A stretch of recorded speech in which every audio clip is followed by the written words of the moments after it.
Hello and welcome to the Trust and Influence in B2B podcast with your host, Joel Harrison. In this podcast, we're talking about all matters relating to the topics of trust and influence, and that includes a large focus on the topic of thought leadership, which, as I have discussed many times, I'm writing a book about currently. So I'm using this exercise as a means of generating lots of lovely content for that, as well as speaking to some very, very interesting people. And my guest for today is one such individual, Claire Mason, who's founder and CEO of Man Bites Dog, and one of the foremost and most passionate advocates for the use of thought leadership across B2B. As the name suggests, Man Bites Dog began life as a PR agency, but for a number of years have described themselves as a specialist thought leadership agency with clients in a diverse range of industries, including tech and professional services, but also engineering and infrastructure. So areas that are less the kind of heartlands perhaps of B2B, but still very interesting and lots of interesting challenges there. So Claire's passion for the topic has always been extremely apparent, particularly at the B2B Marketing Awards ceremony every year, where her agency has a great track record of success over many years and has lots of great wins with fabulous clients in all different kind of categories. And I'm looking forward to speaking to her about her journey into the world of thought leadership and how the discipline is evolving and what success looks like, more to the point. So Claire, welcome. Great to be here, Joel. Thank you for inviting me. Well, it's lovely to be able to talk about this. You and I talk informally about these things over the years. It's great to kind of have a kind of a more rounded and fulsome conversation. So we're looking forward to exploring it all. So before we start, we've got to get this one off. Address this one. Man Bites Dog. I know we've spoken about this before, probably in the past, but where did that name come from? So Man Bites Dog is the definition of thought leadership. It's an old journalism saying, dog bites man, happens all the time, man bites dog's a story. And for us, we would define thought leadership as storytelling that motivates action in terms of brand engagement and ultimately driving sales. And cleverly, MBD also stands for Integrated Marketing and Business Development. So it all starts with that big against the grain idea, that man bites dog story that you then use for marketing and business development purposes. So I was delighted when I came up with the name because it really did encapsulate everything that I wanted the company to be in a storytelling sentence. So yeah. Well, that's a great kind of origin story, as it were, and it's still distinctive even after how long have you been going for? We will be 20 on the 1st of April, which is very exciting. Yeah. Oh, you share a birthday with me. My birthday's 1st of April as well. Oh, really? Oh, that's fantastic. Well, there we go. We'll share a glass of something together, even if it's not in the same city, but not far away. But am I right in thinking that you started as a PR agency and pivoted to thought leadership, or is that a false apprehension? So it's kind of like yes and no. Like when I launched, I sort of disguised the company as a PR agency. So the vision I had, I was 30 years old and I had this vision to create the world's first thought leadership consultancy. And the reason I did that was what I was seeing was the growth of the knowledge economy. So these very high value companies selling high value products and services to the C-suite. And if what you're selling is very high value and very intangible, it requires a different kind of marketing. So I wanted to invent a company that would promote what I call intelligent brands, selling knowledge and expertise. And the only way to showcase the knowledge and expertise they're selling is to showcase that thinking. Therefore, thought leadership is the answer to how to market those kinds of businesses. But if you wind your way back to kind of 2005, as you well remember when you founded B2B Marketing, B2B was quite underserved. Content marketing as a thing didn't really exist, even though that was what we were doing. Thought leadership was really nascent. There were no thought leadership consultancies. And so what I was trying to do was so greenfield that I needed to kind of look like an existing kind of business. And so what we did was the first door we pushed on was the head of comms door. So we would basically start by saying, we approach PR in a different way. We do these big thought leadership campaigns that pushes content through everything you're doing, which will make you more successful. Then we would open the door to the head of marketing, and then we would open the door to the head of sales, and we'd be selling these big integrated campaigns. So our very first campaign started on the 1st of April, and it was a campaign we did for the architecture firm Gensler, called These Four Walls, and it proved the first link between office design and productivity. And it's still an annual report, the annual Gensler Workplace Report, and it's still taught on university degree courses and things like that about architecture and its impact. So we, right from the very start, from day one, we were producing these very big idea-driven, big research-driven global reports. But we were kind of disguising ourselves as a thought leadership agency that came with a content engine that you could also use for marketing and sales, because that was kind of the best door for us to open So, back in the day. so Yeah. thought leadership by stealth. Absolutely, thought leadership by stealth. I remember having a conversation with Clive, who became our chairman, and he was saying, this is very typical of a woman-owned business. You're greenfield on absolutely everything. You can't innovate absolutely everything. No one's wandering around looking for a thought leadership agency. So we decided to disguise ourselves as a PR agency, and fortunately, it worked. But I mean, in a broader sense, though, the journey that you described in terms of it starts with a PR type agenda. That's not massively alien even today, is it? Right? One of the routes in, as it were, is around that comms piece. We can talk about whether that's the where thought leadership positioned wholeheartedly, but so it does make sense in lots of ways. I think it's all about owning an agenda that will grow the business. And so comms is very open to that. Also, comms has to earn its space. And so there's a really interesting mindset that comes from people that have an earned media background. Because if you come from a brand, above the line advertising kind of background, effectively you're paying for your space. And you can say pretty much whatever you want and then test what works. Whereas if you come from an earned media background, it has to be not all about you, it has to be all about the client or the customer. And it has to be such an exciting idea that it gains traction for its own merits. You're not paying for your space. So that earned media mindset, even though thought leadership now travels through every channel, is really useful in making sure that your idea is that kind of against the grain, man bites dog, exciting idea in the first place. Because you can't just buy the space for it. It's got to be really strong. But it does also explain why there is a bit of a paper wall between thought leadership and so many of the other kind of disciplines or weapons in the marketing agencies kind of armory. Most creative agencies, well, I don't. My feeling is that most creative agencies, particularly the kind of advertising orientated ones, creative agencies, they don't really do thought leadership, or they do it. It's a bit of a sideshow. I don't know if you agree with that. There always seems to be a dividing line between those kind of agencies and the thought leadership specialists.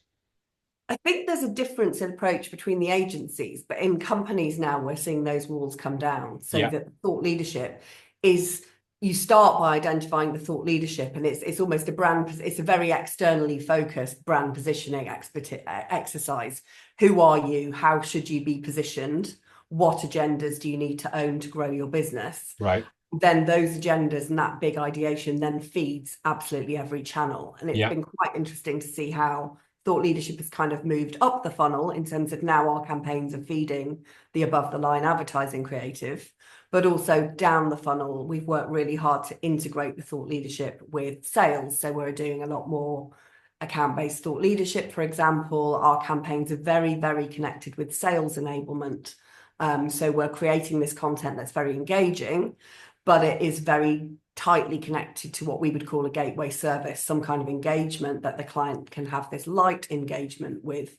Our clients can have a light engagement with their customers using this gateway service, which then leads to directly trackable revenues. So I think there's a bit of a misunderstanding that thinks that thought leadership is just about demand gen, when there's so much more it can do at a brand and a sales level. I mean, Stretch.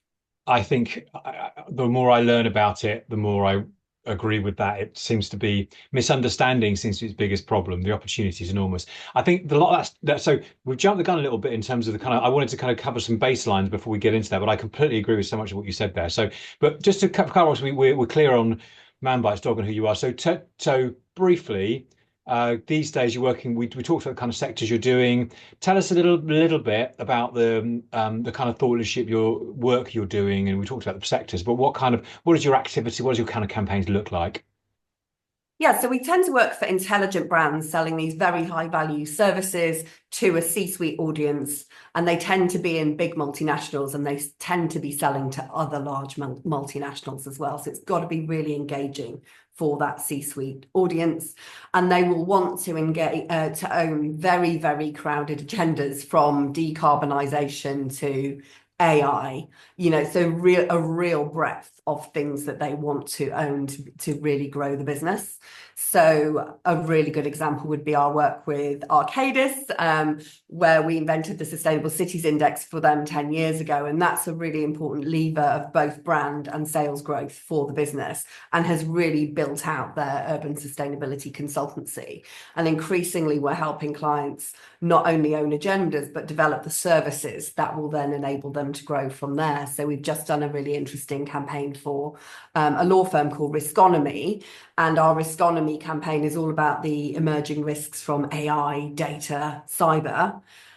The first engagement that you get when you engage with that, you can engage with a digital tool. You can also have a meeting with the partners in that law firm to actually do a riskonomy assessment of the novel risks in your business, which then enables them to cross-sell and upsell from there these services. So we're finding that we're able to really embed thought leadership in the business growth, and that we're having many more conversations at a sort of sales and BD level, rather than purely a comms or brand level. And we're doing a lot with communities as well. So with Intel, for example, we invented the Sustainable CTO, which is all about the Chief Technology Officer, rather than sort of being a sort of enemy of net zero, actually potentially becoming the most pivotal sustainability leader in the C-suite. And actually, how can we engage with and upskill CTOs to become more sustainable and harness the power of AI? Not just to get their tech footprint down in terms of their carbon, but to make the whole organization more sustainable. So we're often dealing with very, very complex issues, helping our clients find a new novel angle on that, and then develop a set of services that will help them grow the business and have profitable conversations. Yeah, it's very interesting. Lots of levels. Also, the pushing into the product design area, because that's something we actually just yesterday did. I had a roundtable on that. I was involved in a roundtable on that, and we were sort of discussing the role, the integration of product, and is product marketing your enemy? The product team your enemy in thought leadership. Let's not get into that one now, but that's a very interesting conversation. But so I wanted to talk a bit about your towards the end of last year, you released your own thought leadership research into thought leadership. So very meta. Is this an example of you drinking your own champagne? And tell us a bit about what you were aiming to find out, and what did you actually find out? I like the idea of drinking our own champagne. That sounds like fun. As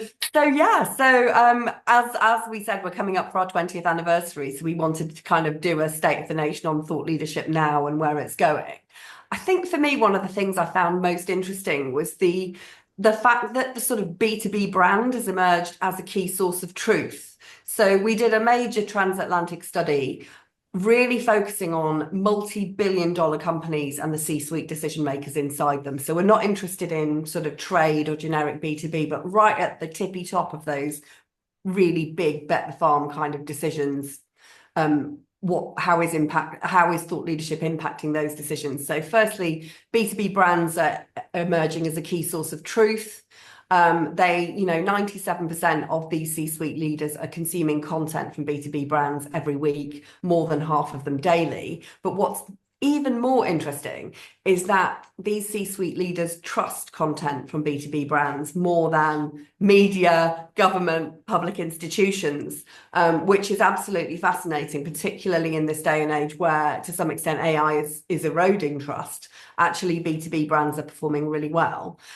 I think the other area that was really interesting is the extent to which thought leadership is really impacting sales conversion. So people are really wanting to hear thought leadership. So many clients say, do I have the authority to be a thought leader? Do clients really want to hear what I have to say? About 80% really want to be challenged by their strategic suppliers on emerging trends. They use the content to fuel innovation, give them insights on where the market is going, help them business case transformation and investment. So when it comes to being one of these companies that's selling very expensive services of bet the farm transformations or technologies or whatever it might be, this is really important. And finally, I think the most important thing was that 74% of C-suite leaders always consider a strategic supplier's thought leadership when making a buying decision. So they're really using it within that buying journey. And many companies will have a sort of insights page or section of their website. And actually, if you look at the journey they're taking, they're going into that and checking it and feeding it into their decision-making process. And you're only as good as the thinking that you're sharing. And I think a lot of companies really have a lot of work to do to make sure they're really showcasing the intelligence that they're selling in the But right way. it does sound to me like there's a combination of necessity and opportunity, right? And you've got to grasp it, because if you're not grasping it, somebody else is. Absolutely. And why wouldn't you share your thinking and your people? And particularly in this age of AI where trust is diminishing, mobilizing your people as experts and showcasing the intelligence they're selling is really, really important. The other thing we found that I thought was really interesting was really looking at classifications of thought leadership. It's so misunderstood how we might kind of create a new classification system and sort of introduce a new way of thinking about it. So as part of the report, we introduce a new category of thought leadership that we call the thought maker, which is the highest form of thought leadership based on that exceptional differentiation. So having a really strong idea, a strong man bites dog story about an opportunity or a threat your client should be aware of, and exceptional amplification as well, which is about using every arm of marketing, comms, and sales in your armory, including account-based marketing, to get your thinking out there.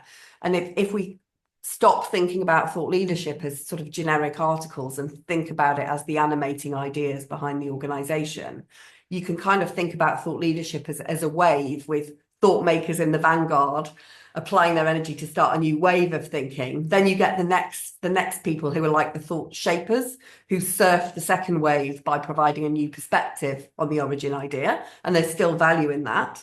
And then thought followers are kind of the third wave content, which really lacks power and energy to cut through. So you really don't want to be a thought follower, because you're if anything damaging your status in the market. That's really interesting, and it's great to help. It's fantastic to add that layer of extra nuance around what thought leadership could look like in practice and reality. I suppose, and you add that, you kind of overlay that again with the kind of notion of, because it also addresses the point around there being various levels of quality of thought leadership, and everybody who I've spoken to who cares about the subject says that there's a lot of stuff that's essentially content marketing that's dressed up as thought leadership, and it really doesn't have any thought leadership credentials. But we already started to try and segment between those different layers, and you overlay that again with the notion of perhaps the big idea, where you're doing something which is really fundamental to your whole marketing effort. It starts to have tremendous power, doesn't it? It really does. And you think some of the business problems that we use thought leadership to solve are really strategic. They're often, we have a new chief executive. How are we going to communicate that vision in a different way? Or we've just acquired X number of companies and now there is no logic to our business. Can you create a logic for the market so that we're investable? So, the story that you tell as a business is really, really important. Or we want to get into a new product or service area or a new sector. We have no track record. How can you create the thought leadership as a kind of a sort of a nose cone for the rest of the business to fall in behind? And when change is happening so quickly, no one's got huge amounts of experience in AI. So how do you build the credibility? You build it through thought leadership. So it's as the world is changing faster, new areas of expertise are coming on faster and faster. It's about using the thought leadership to build the credibility while you build the services and the capability in the background.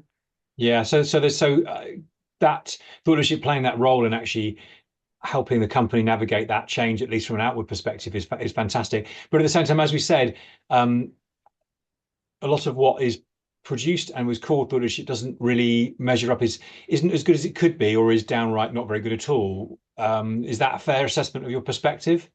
I think it's really damaging. I really try to be very clear on how we define thought leadership as, ideas that motivate action, very big, very strategic ideas. And I think people often use the term thought leadership to just mean any old article that somebody's churned out. And I think a lot of organizations are wasting time and money on that kind of low-level content.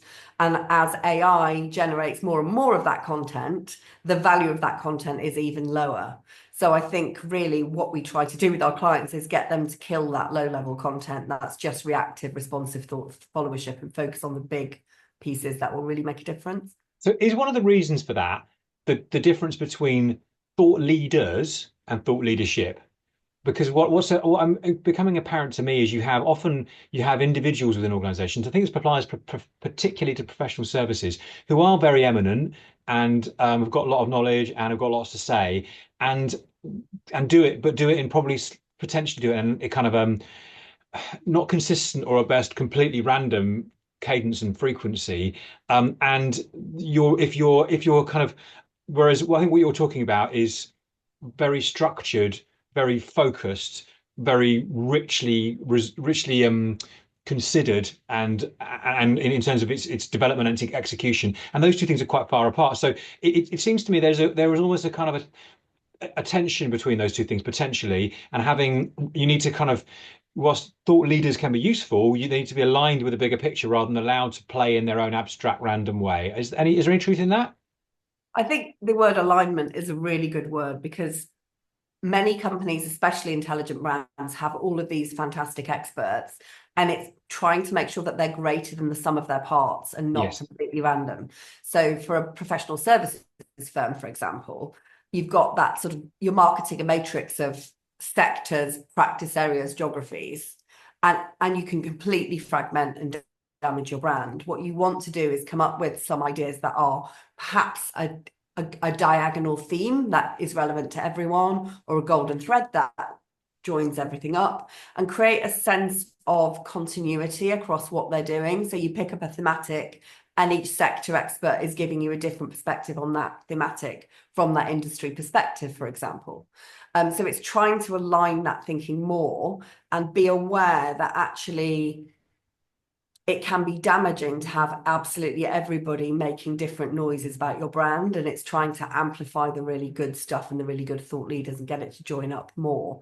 I think what is really good about thought leadership is that as organic social becomes more and more important, for example, on LinkedIn, you want to be able to activate your whole workforce, but you want to be able to create some consistency to what they're talking about, and then everyone bring a sort of slightly different facet on that core big idea, because ultimately everyone needs to be aligned with the direction the company's going in and where they see the future growth opportunities. So you need to place some bets. You've only got so much mind share in your client's head, so you can't have all these little voices. And a lot of CMOs have been talking about just reducing what they're doing, because there's one big four client we spoke to who had a client who'd received 87 emails in a week of so-called thought leadership. And that's what the good CMOs are all weeding through and actually thinking about. We can only take so much time and space. Where do we really want to focus? What do we want to be famous for? So we have enough trouble with, so not only do we have to align with sales as marketers, we have to align the whole business as well. No pressure. I'm Yeah. joking aside, I can see why that's important. But just some of the things you spoke about earlier on, you talked about some of the big reports that you've done, and were you creating something really landmark that has real impact. And you also talked about, and I can appreciate that as something which people can coalesce around and get behind. Is it possible to have that kind of thread that draws people together and aligns them without having that kind of central landmark piece of content, or is there danger that they'll still carry on doing their own random stuff?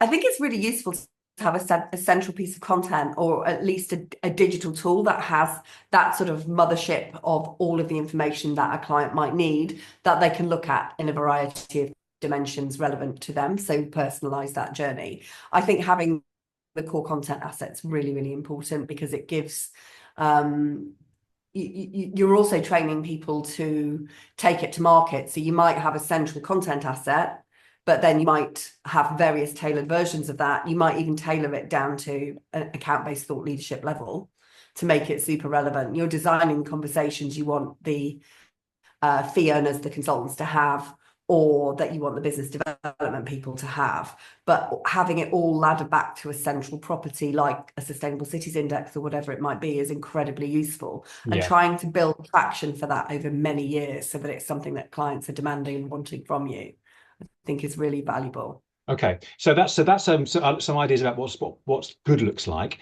We should also talk about what bad looks like. We've had a few things that have gone into this conversation. We've talked about kind of being a third level follower where there's nothing new to say. We've talked about random acts of thought leadership with different kind of individuals.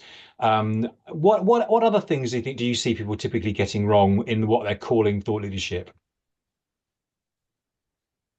I think one of the challenges, so if you look at the relative performance of different industry sectors and their thought leadership, there are often some very clear reasons for why people get it wrong. So, for example, law firms consistently rank bottom of the table for thought leadership, even though they have incredibly intelligent, insightful people within them, and ultimately, a really intelligent brand. Consensus decision making in a partnership can really work against what we would call return on ideas. So actually having a bold idea, it will travel further.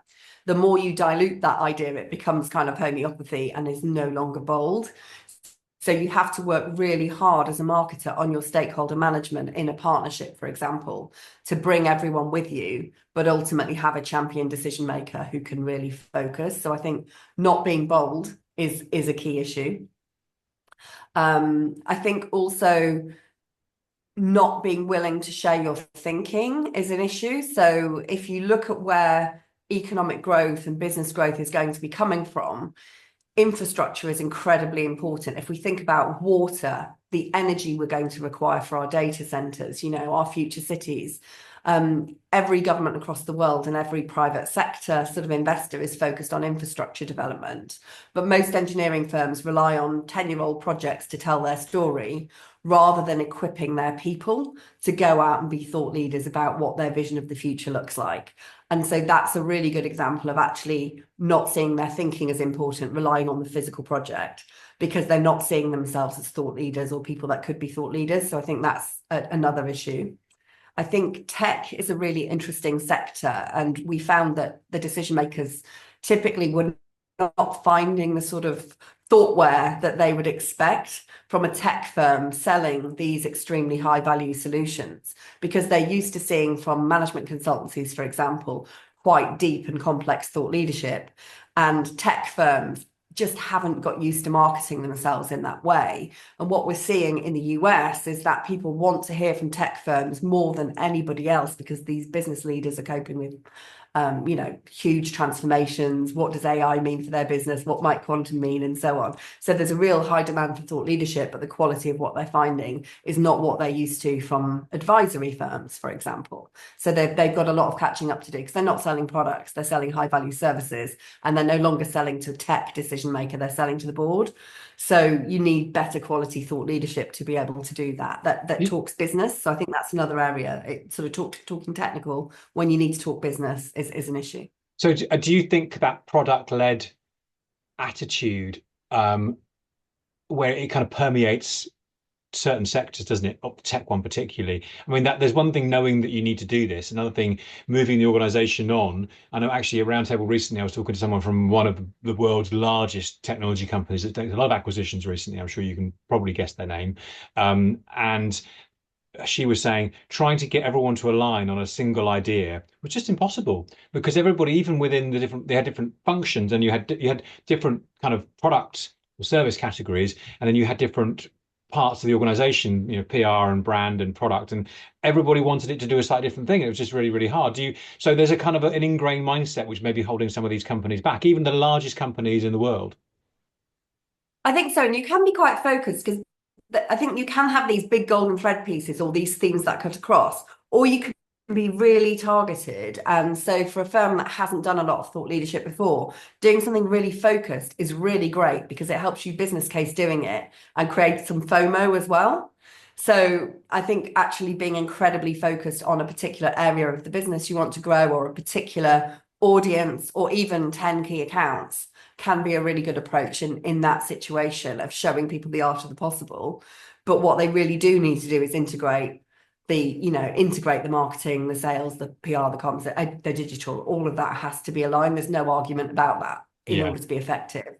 So that's interesting. It's a bit like it's being political, or perhaps savvy around how you deploy this, because you're probably not it might be that you might not get from nothing, from no thought leadership in the way we're describing it today, to a really integrated big idea in one go. You might have to, as you say, prove your concept, and that won't mean boiling the ocean in the first instance, at least.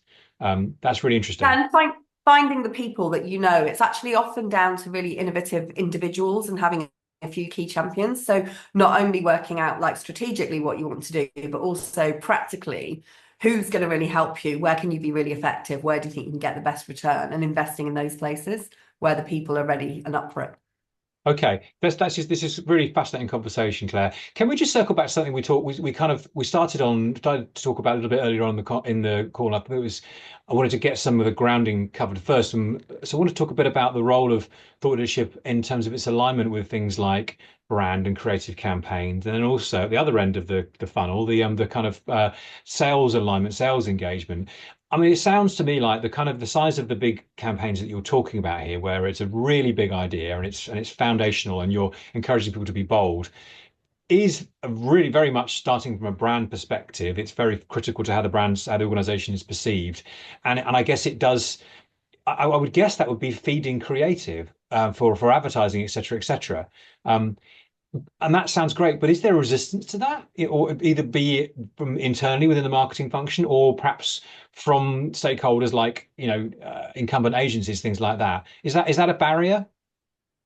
What we've been finding, so we, in the past sort of year or so, we're starting to see we've got a couple of big above the line campaigns about to launch where we've been effectively feeding the creative.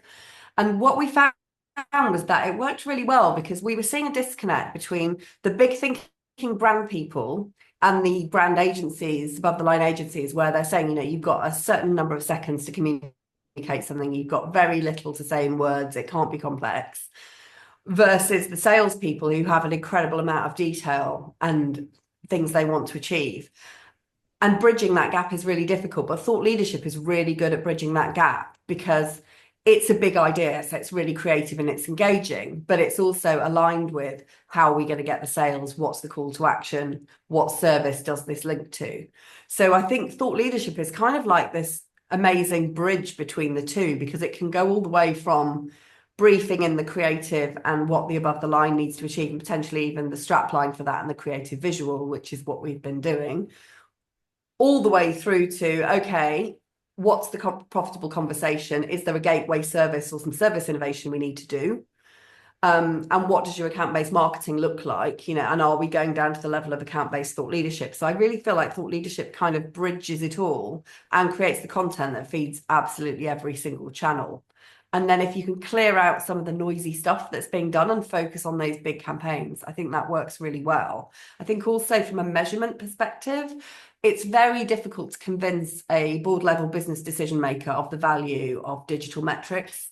I think it's really just, any CMO really struggles with that. Whereas if you can show absolutely direct revenue into a product or service that has been invented in partnership with the CMO, you can immediately start counting real revenue, and that makes a much better business case for marketing investment and shows a much better ROI on the work of the marketing team. So you're painting a picture of a kind of nirvana where marketing and thought leadership sits in the middle here and is able to have a consistent approach that's joined up and aligned, and in that kind of scenario, everybody should be pretty happy, right? You're getting rid of silos, you're getting rid of noise, and you're having a very coherent message which can be deployed in different scenarios. What does good look like in terms of how thought leadership is deployed by the sales team? Because you said they've quite complex needs. They're trying to address reservations or objections from people, and particularly in tech, that can be quite binary, quite granular, can't they? So, have you got any views about how you deploy those big ideas in that quite kind of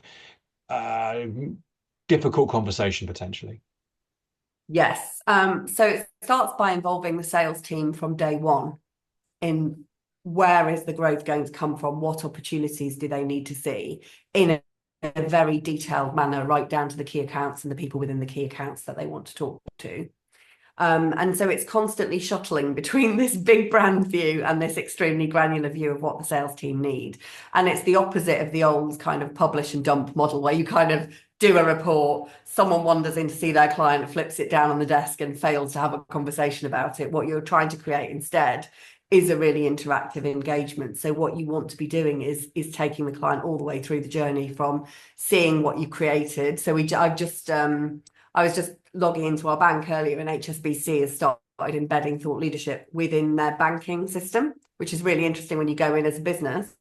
if you want to go and dig into their thought leadership, that's almost the first call to action you see before you're banking. So really clever ways of making that part of the customer journey. But yeah, so what you want from the sales team is you'll be looking at who are their target audiences, what functions are they in, what sectors are they in, really understanding it quite deeply, getting that key messaging really tight, and then designing a campaign that can operate at an overall level and then be segmented down and down and down into granular levels of detail. I think the key thing that most people miss is designing the interaction between either the BD people or in professional and financial services, it might actually be the banker, the management consultant, the lawyer. So you want to design that engagement as well and consider whether you need to create a digital tool that would enable them, for example, to assess themselves or benchmark themselves against your data, or some kind of new experience for them, whether you put them through I don't know, it could be a simulated cyber attack or some kind of experience. And then what's the first service that you're going to sell? So you can't sell the full fire hose of every technology a company has to offer. What's that sort of small gateway assessment? It's usually a consulting piece where they can sell that small engagement and then upsell and cross-sell from there, because it's really our job to get them to respect your brand and see you as experts and buy the first engagement. From there onwards, it's then up to the team to upsell and cross-sell from there. So I think that's what's missing in working with sales teams, is understanding what they need. So for example, we did a campaign with Google where we'd been asked to do a big campaign on retail innovation. And by spending time with the sales team, we realized that that would have been the wrong thing to do, because people were very happy to speak to Google, but the lack of conversion was due to perceiving Google as too innovative for the retail environment. Right. So actually what we needed to do instead was show an experience where they could experience Google in action in the sort of environment in which their high street stores were performing. So we created a very different, almost like escape room experience environment supported by research and data instead, so that boards could really experience that. So I think it's really thinking about, what does the sales team need? Is it awareness? Is it conversion? Where in the funnel are things getting stuck, and unlocking that? I can relate to that, and there's certainly some trends coming through we're seeing from the awards around data visualization and, you say, benchmarking and things like that. But then all the way through also then to those immersive experiences, and there's some great case studies again we had at the I think ABM conference, particularly around a couple of really very well thought through. When you've got one account, it's a large account, you can really invest in that. That's the challenge. How do you just spread that across different things? We talked about, so this is these areas where this is thought leadership's evolving, but in terms of, but also talk right at the beginning about, you were very much of the opinion that there's value in a large report. I can completely see why that's the case, but also presumably it's not just a large report, is it? And also formats are evolving, and there's things like video and audio. Do you see roles for that in thought leadership in today's world as part of a broader campaign? And are there any other kind of forms of innovation that you're seeing in terms of how messages are communicated? So interestingly, our research would show that the PDF is not dead at all. And I think that is something to do with the seniority of the audience and the fact they want to have something that they can share and they can read. Actually, digital reports are not as popular as you would think. They're less popular than PDFs, which is interesting. And I think we're going to continue to see video content rise and rise. But I think what people really want is individuals, trusted people, trusted talking heads talking about these things and new experiences. And increasingly, they want to be able to interact with the data and personalize their journey. So I think it's useful to have a report. It's useful to have something central where, all of that information is available and people can access it in that way. But we're being a lot more transparent with our data. We're enabling clients to interact with that data, to benchmark themselves against that data. And I think we'll see a lot more of that. And I think AI is going to be really interesting for the complexity of data we're going to be able to construct and personalize journeys with. You're going to need a human to come up with the big ideas and all of that. But there's a lot of economic modeling that we do at the moment that has to be hand coded.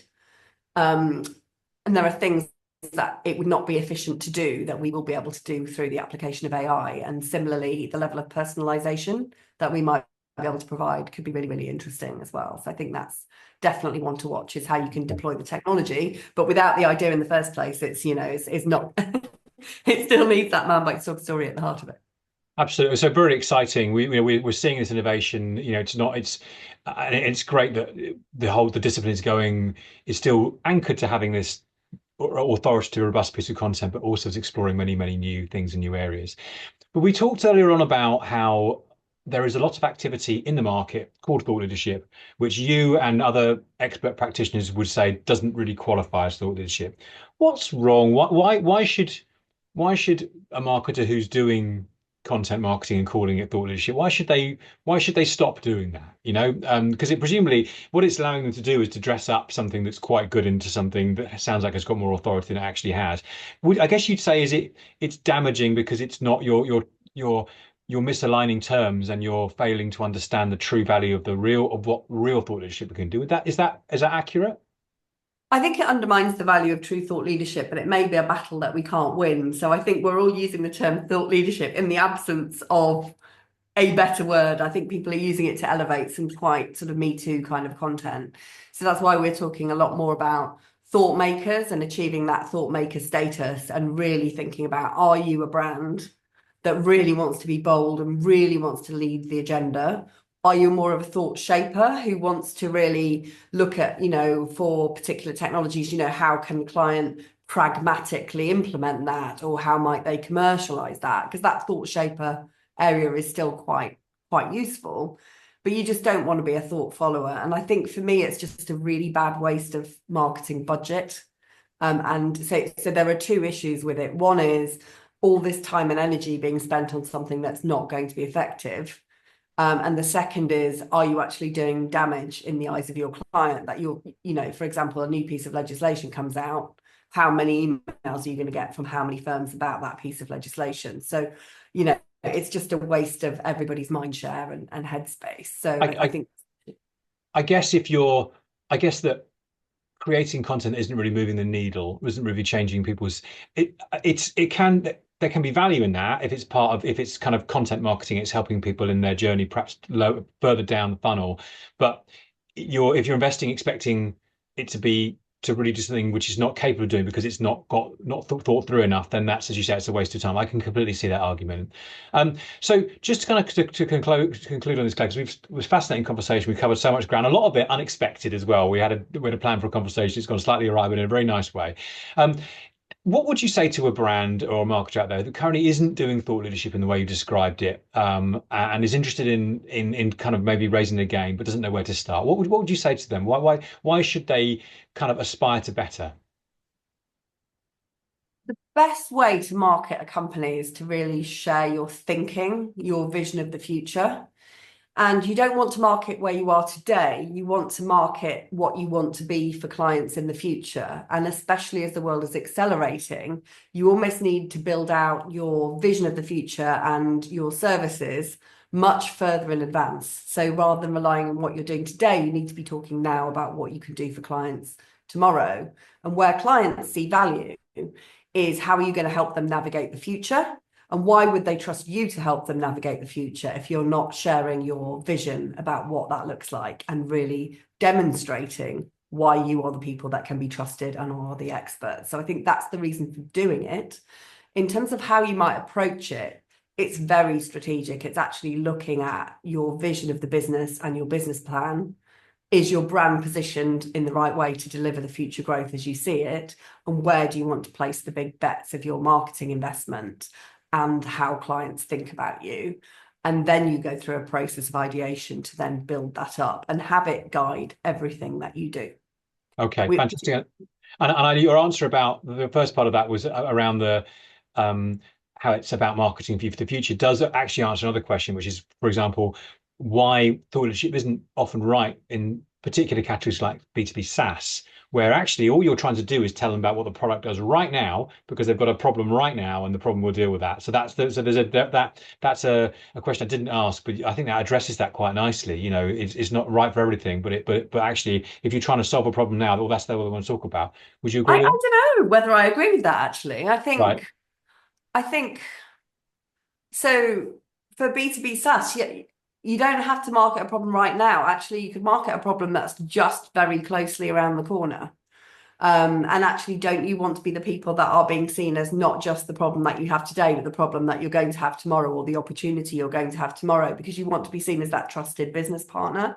And I think B2B SaaS is an area where there's money left on the table due to that. And I think there's going to be winners and losers as we race to that sort of, the volume at the top.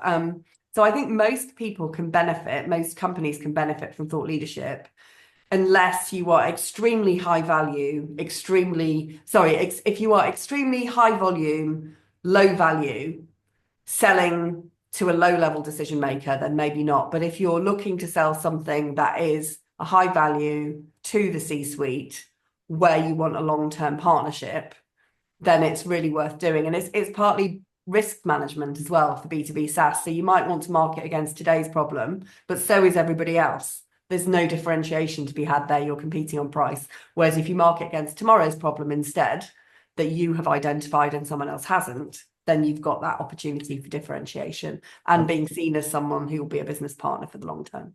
Okay, so paperclip manufacturers can tune out now from. I'm sure you could do something, but the question would be why, because you're not really selling expertise, are you? But potentially, who knows? Yeah, well, maybe that we're going to have that as another topic to come back to how you sell thought leadership to the unsellables. Claire, it's been great talking to you. I really appreciate your time today. It's great to see you, Joel. Thank you for your great questions. It really made me think about thought leadership and its future. Really interesting. Well, it's a fascinating topic, which we're really enjoying digging into more. If you enjoyed this conversation, there's lots more like this on the Trust and Influence in B2B podcast. Thanks so much for tuning in today, and I hope you enjoyed it. Thanks again to Claire for her time. So see you again soon. Thanks, Joel.